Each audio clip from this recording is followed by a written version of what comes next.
The measles outbreak has hit home for this Mennonite community in West Texas. At least one girl in the congregation is among the hundreds who have caught the highly contagious disease.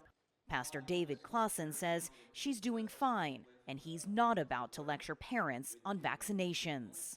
We believe very strongly in the authority of the parents in the home. They need to and should have the freedom to guide and lead their children. This part of Texas has some of the lowest vaccination rates in the state. Just 82% of kindergartners or children about 5 years old have received the measles jab.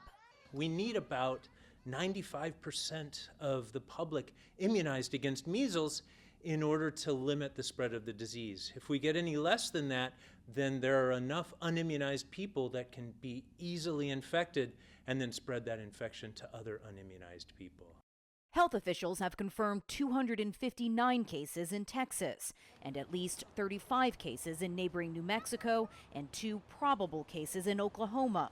Infections have now been reported in 15 states, stretching from Alaska to California, Florida to Vermont, with the CDC expecting the outbreak to expand rapidly.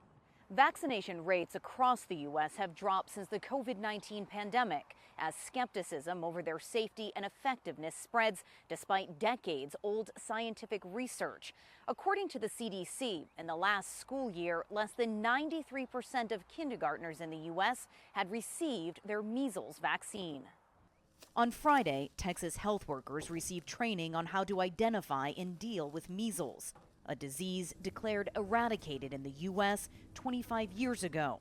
The class, designed for 500 people, filled up immediately. As the outbreak spreads, the Trump administration this week slashed millions of dollars in funding for studies on vaccine hesitancy and on how to improve immunization rates. The U.S.'s top health official and vaccine skeptic, Robert F. Kennedy Jr., also downplayed the effectiveness of vaccines and spread false information about the disease on Fox News.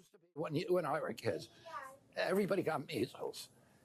And the measles gave you lifetime protection against measles infection. The vaccine doesn't do that. Health experts have pushed back. Measles is not a harmless childhood infection. You know, if you look at the Texas outbreak in particular, a little over 1 in 5 people are ending up in a hospital. At least one child with no underlying medical issues has already died. A tragic scenario health officials worry could be repeated as more children go unvaccinated. Toni Waterman, CGTN, Austin, Texas.